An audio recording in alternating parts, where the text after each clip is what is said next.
Now can you hear me? Yes, Your Honor. Awesome.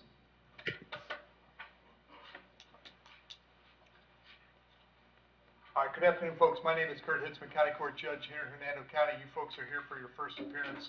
The purpose of the first appearance is so that you may be informed of the charges against you. We'll determine if probable cause exists for those charges.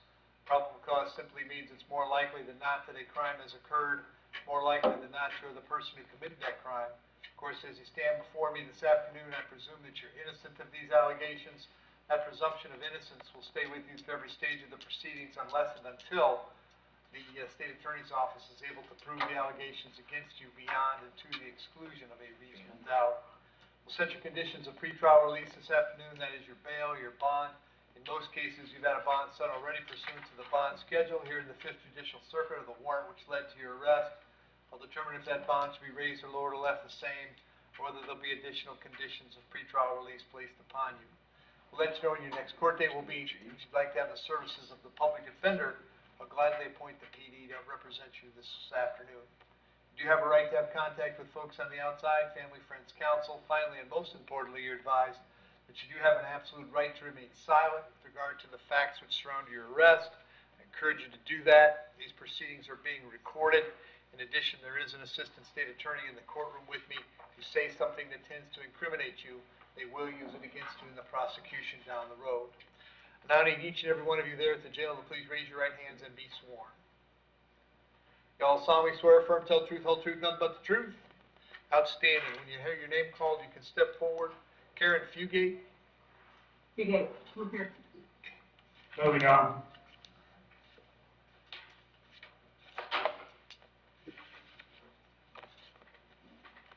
Afternoon, Karen. What's your date of birth? 11/3/68.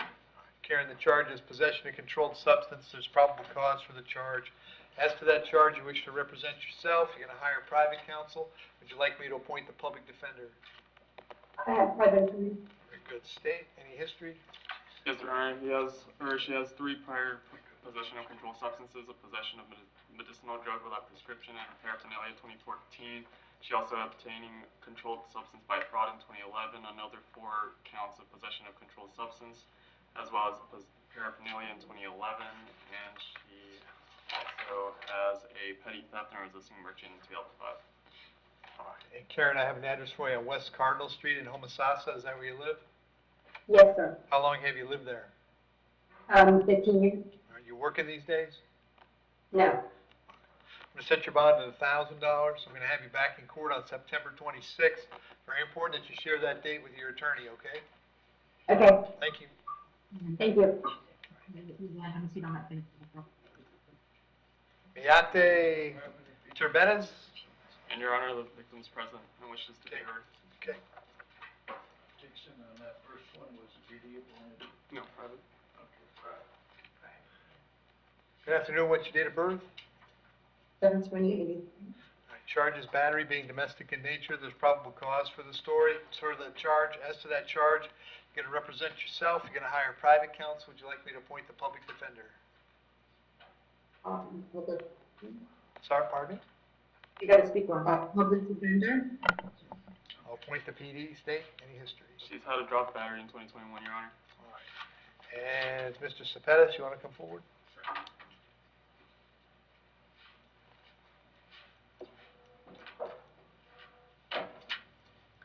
Get your raise your right hand. Do you solemnly swear, affirm, tell the truth, whole truth, nothing but the truth? Yes, sir. Please state your name. Harold Cespedes. All right, Mr. Cespedes, what do you want to tell me? I'm here to request a modified order. Okay, you'd like to have contact with her? Yes. All right. Are you concerned that she's going to hurt you or harm you in any way? No, actually, Friday she's moving out of my home. We're ending the relationship, but we want to continue for the kids to see each other because they did grow a bond. Okay. So occasionally we want to be able to. Okay. Anybody threaten you or coerce you to get you to come here this afternoon? Not at all. Okay. All right, hang on one second. And ma'am, I have, are you working these days? Yes. What do you do? I'm a financial business for Tampa General. Okay. Yeah. And this gentleman here tells me you're planning to move out of the house. Is that correct? Correct. I already have my place 9/1, which is what you're waiting for. Okay, very good. All right. I'm going to set the bond at $100. Condition of the bond is that you have peaceful contact.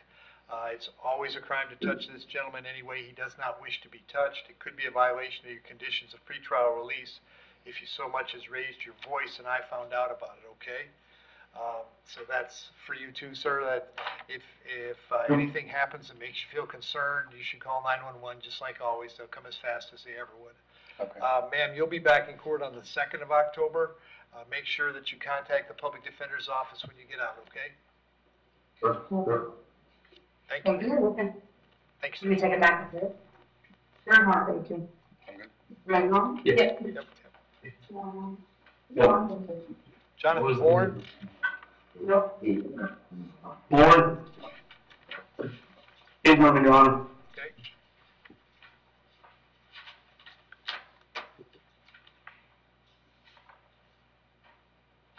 Afternoon, Jonathan. What's your date of birth? August 22nd, 1993.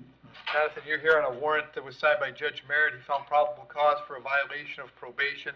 As to that charge, you wish to represent yourself. You're going to hire private counsel. Would you like me to appoint the public defender? No, I have private. Very good. Judge Merritt set your bond at no bond. I can't change that. I'll have you back to see him on September 26th. Make sure you tell your lawyer that date, okay? Oh, man, no, Pardon me? no bond at all? No, Judge Merritt said it at no bond. I'm not allowed to change it. Oh, man. Thank you. Michael Gernhardt? Your Honor, he just bonded. Oh, good. Robert Huggins? Huggins. Moving on.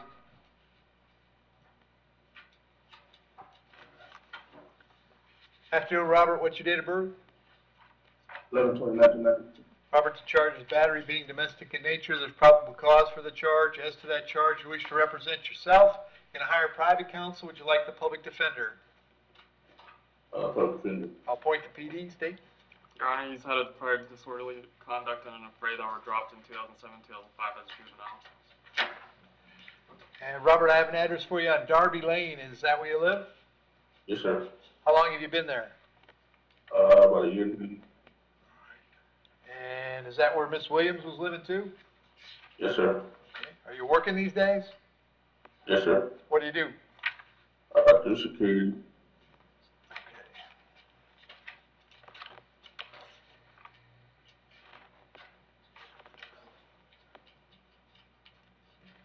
All right, Robert, I'm going to set your bond at $500. Condition of the bond is that while the charge is pending, you'll have no contact with Miss Williams. No contact means no contact of any kind. You don't call, you don't write, you don't email, you don't text message. Don't contact her through social media. Don't go where she lives. Don't go where she works. Don't have any contact of any kind. Any way that you might imagine having contact with her, I forbid you to do that. If you have contact and we find out about it, your bond can be revoked and you can be held without bond until the charges are resolved. Means no contact even if she wants the contact, so if you answer your phone and hear her voice, you should hang up. If you're out and about and see her, you should turn around and run the other way. You need to understand that she cannot drop the charges against you. That's not a decision she gets to make. She may go to the state attorney's office and ask them to drop the charges, but that decision belongs solely to the assistant state attorney handling your case. So unless that person or your lawyer or the judge on your case tell you the charges are dropped, you should assume they're not dropped and you should not have contact. I'm going to have you back in court on October 2nd. Very important that you contact the PD when you get out, all right? Okay, who, sir? Contact the public defender. Yes, sir. Okay, thank you. Christopher King? King.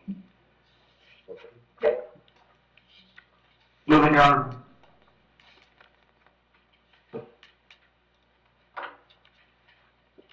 Afternoon, sir. What's your date of birth? 5/11/73. Christopher, the charge is battery being domestic in nature. There's probable cause for the charge. As to that charge, you want to represent yourself. You're going to hire private counsel. Would you like the public defender? Myself.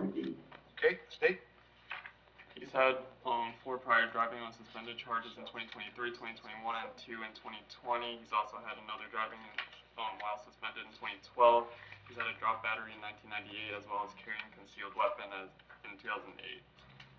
Your Honor, he is currently on probation, so a warrant will be forthcoming. Okay. Christopher, I have an address for you on Mariner Boulevard. Is that where you live? Yes. How long have you lived there? About 2 years? All right. Is that where Miss Anslow lives as well? Yes. Are you working these days? No. Currently looking. Set your bond at $500. Condition of the bond is that you have no contact with her while the charge is pending. Did you hear me explain no contact a moment ago? Yes, sir. Did you understand that? Yes, sir. Also have to hold you today until 4 p.m. so if she wanted to serve you with a civil injunction for protection against domestic violence, we'd know where to find you. If you get the civil injunction, doubly important you not have contact, because in that case, not only could you get your bond revoked here, but you could get new charges for violating the injunction. As far as the home you two were sharing, as you can't go back there while she's there, I would let you go by one time to collect your clothes, your toothbrush, whatever you need forever you plan to stay. To do that, however, you must contact the sheriff's office first. They'll arrange a time to meet you there so you can get your things and get going where you're going. I'll have you back in court on October 2nd, okay? Thank you. Thank you. Joseph Osteen. Your Honor.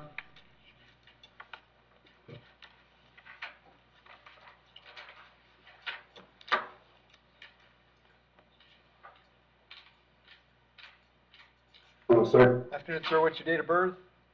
123. Charge is felony domestic battery. There's probable cause for the charge. As to that charge, you wish to represent yourself. You're going to hire private counsel. Would you like the public defender? Public defender, please. I'll appoint the PD, state. Stay has no prize, Your Honor, but given the severity of the facts as well as the presence of juveniles during the incident, we'd ask for a reasonable bond. And did Ms. Osteen wish to be heard? Yes, Judge. All right, come on forward. I believe she's going to ask to let contact be controlled by DCF where involved. Raise your right hand for me, please. You solemnly swear, affirm, tell truth, whole truth, nothing but the truth? Yes, State your name. Holly Osteen. Okay, Holly, what do you want to tell me? I would like contact to be monitored by DCF, just so we can get some services started as far as like family counseling. I know that we do need something there to help us. Okay.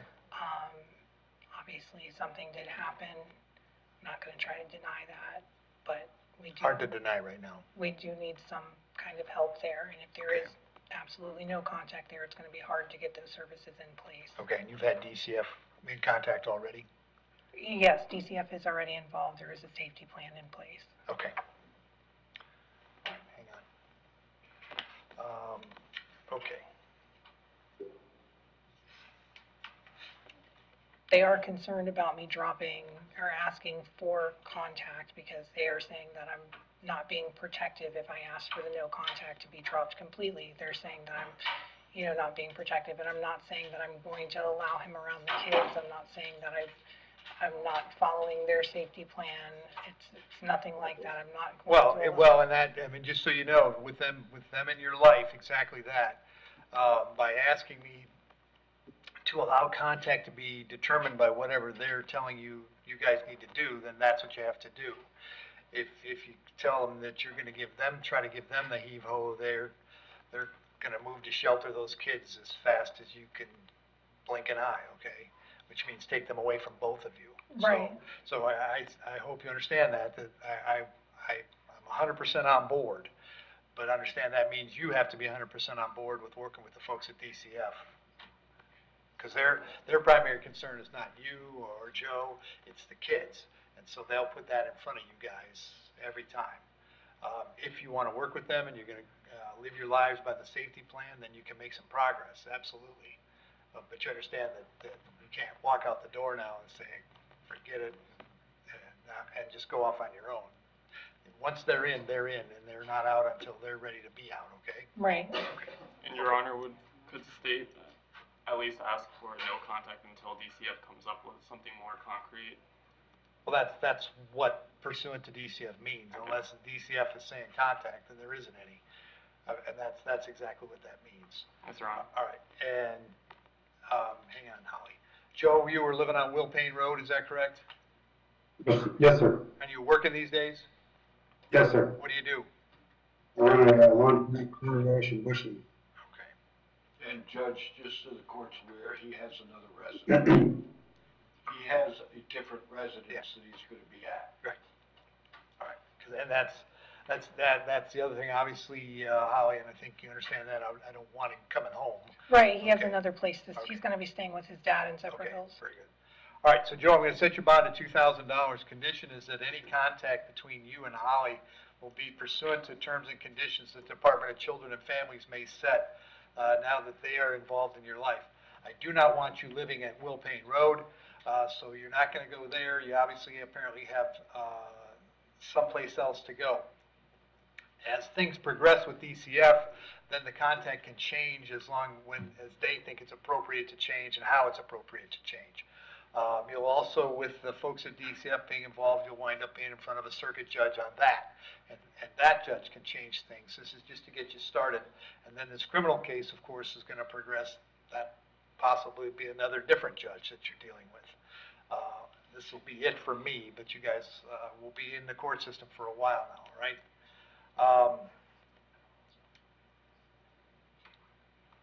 Let's see. And then, on this case, Joe, you're gonna be back in court on the 26th of September.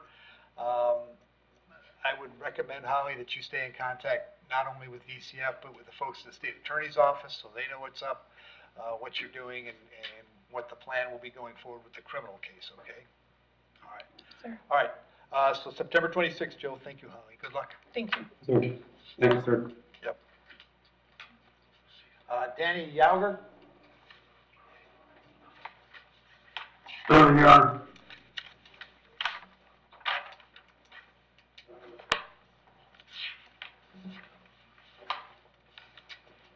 Afternoon, Danny, date of birth? 7/14/18. All right, Danny, I got 2 warrants out of Pasco County. They're both failed to appear warrants. The judge that signed them set the bonds at 2013 and 5,013 respectively. If you had the ability to post those bonds, you could go down to Newport Richey, find out when they want you back in court. If you can't post them, I'd give Pasco 5 days to come get you. Doesn't normally take 5 with Pasco, but if you're still here in 5, they'll bring you back to see me and we'll figure out what's next, okay? Your Honor, can you please explain that to me? I don't fully understand. Okay, there are 2 warrants here from Pasco County, 2 judges who think you failed to appear in court on charges you have in Pasco. When you failed to appear, they issued these warrants. On one of the warrants, the bond is $2,013. On the other, it's $5,013. If you want to get out of jail in Hernando County and take yourself to Pasco County, you would have to post those bonds. Then you could go to Pasco County, go see the clerk of court, and find out when you're supposed to be in court again. If you lack the ability to post those bonds, Pasco County will be notified immediately and told that they have 5 days to come here and pick you up and take you there, okay? Your Honor, I understand. It should be the same. I've never missed a court hearing. I have, I was out on bail, and I have to call every Friday and contact my bail bond lady and make sure everything's good. My next appointment for our court was with the 6th. And I just got in the middle. I never missed an appointment. Okay, well, obviously, I don't know. I'm a judge in Hernando County. These are warrants out of Pasco County. You've got to go to Pasco to figure that out, and I certainly would get a hold of my bondsman right away and find out what he can tell me. Thank you.